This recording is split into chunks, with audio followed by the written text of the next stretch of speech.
Hi, Dr. Lim here. As we have stated in the last video, in the initial days of Philippines, not many attendees came to our meeting. We need to mobilize the market.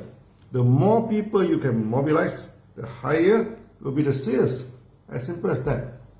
But there was a news from Davao, the southern part of Philippines, that the leaders there were going to hold a meeting of 800 people. That was a lot of people compared to 30 or 40 people at the time in Manila. The leader in Davao invited me for the meeting. I happily accepted it. However, the day I landed in Manila from Malaysia, suddenly I heard American Embassy have issued a red warning to travel to Davao, and there was an imminent risk of bombing by the terrorists. That immediately put me in a dilemma. Even the leaders advised me not to go, and it was quite risky. But leaders in Davao assured me they would do anything to keep the meeting safe and asked me to come anyway. So to go or not to go immediately became a concern. There was even a crowd called me, and advised me not to go, as they did not want to put me at risk. However, the leader in Davao also called me and requested me to go as usual. That time the southern Philippines was tense, and there were already some bombing happened. Even the Malaysian consulate requested the Malaysian to leave.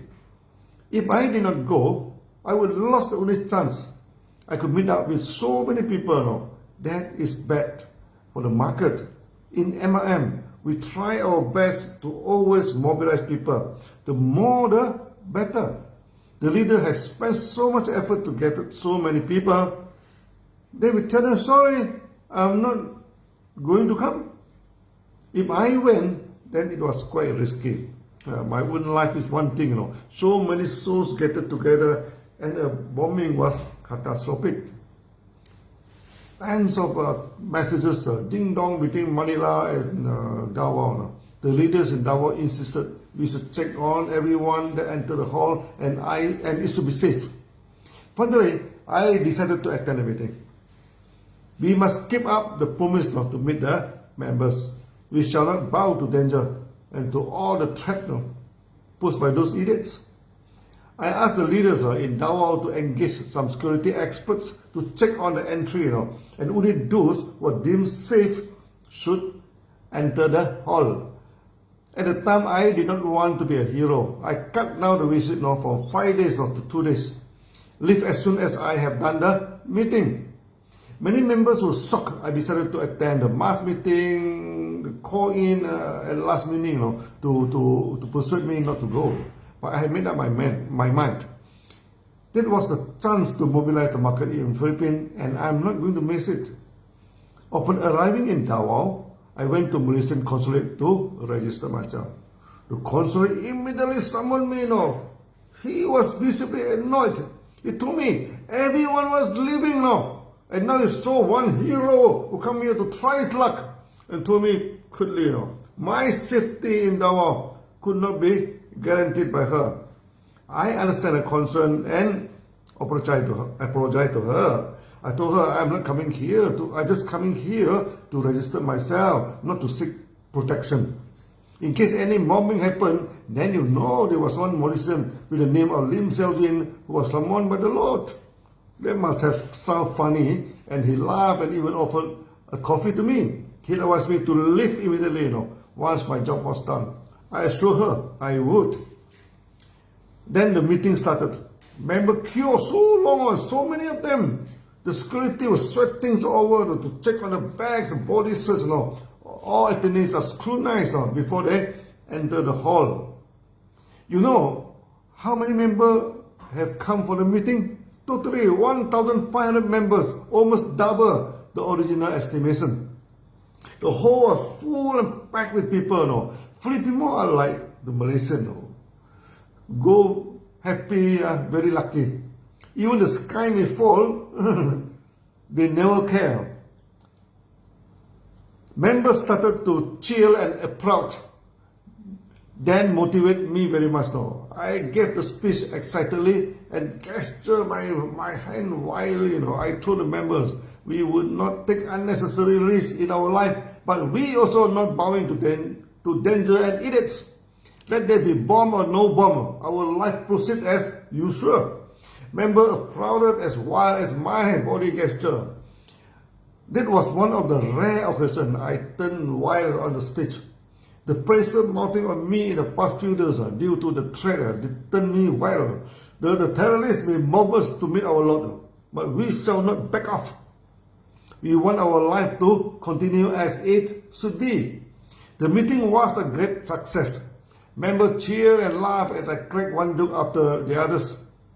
Many newcomers joined as DXN members. They saw the confidence in us and they loved the concept that drinking coffee can make you rich.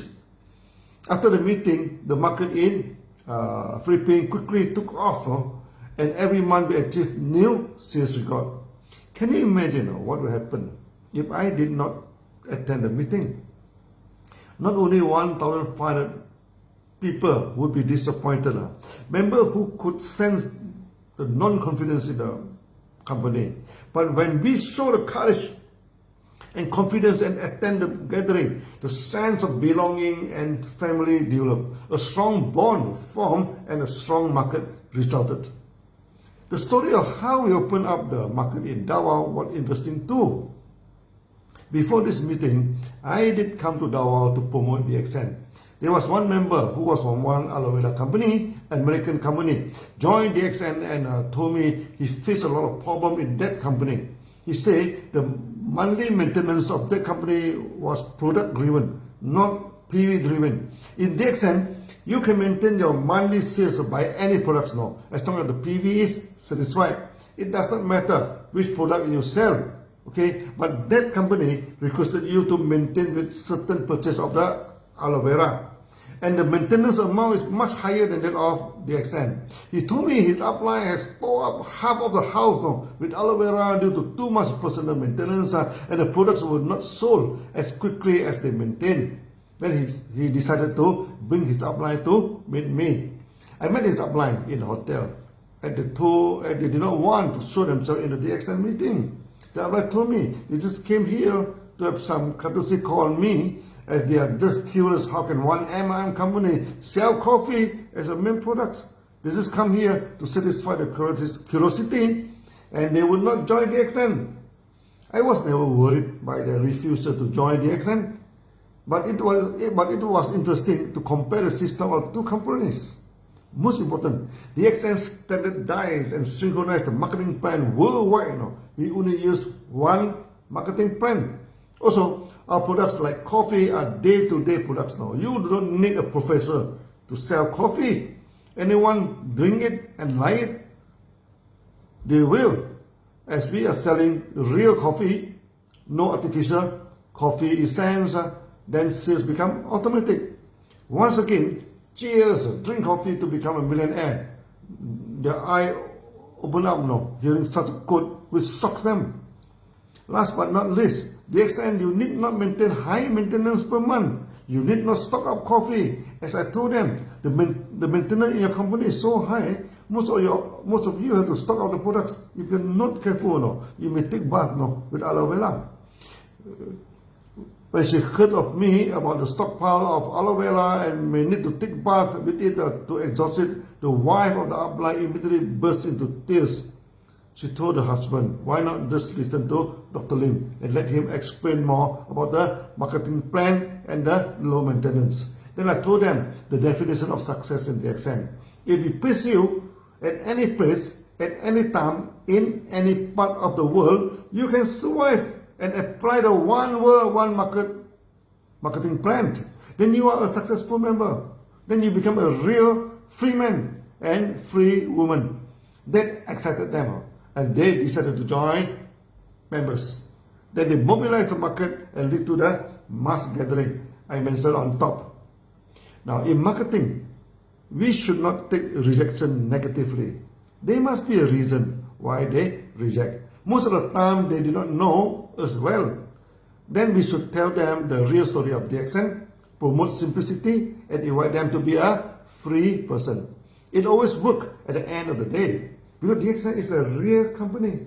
Just like a real coffee, people can feel it and feel it good. The economic crisis at the time was quite serious for Philippines too. Many MLM companies keep increasing the price as their products were brought from third parties. When the incoming cost increased due to depreciation of the currency, the market price of products increased drastically. But DXN, we produce our own raw material and process them in our own GMP. Our salary and most expenses are in local currency. We are not that much influenced by the up and down of the US dollar. As a result, our pricing is very stable. We only adjust each year for the inflation. But many companies keep adjusting the price every month or every few months. Not only that, no, they change the marketing plan to cut down the bonus. DXN has stable marketing plan which no one can change easily. From the great gathering, the Philippines never look back and become a major market of DXN. We shall talk more about the interesting market of Philippines in the next video. See you then. Bye bye.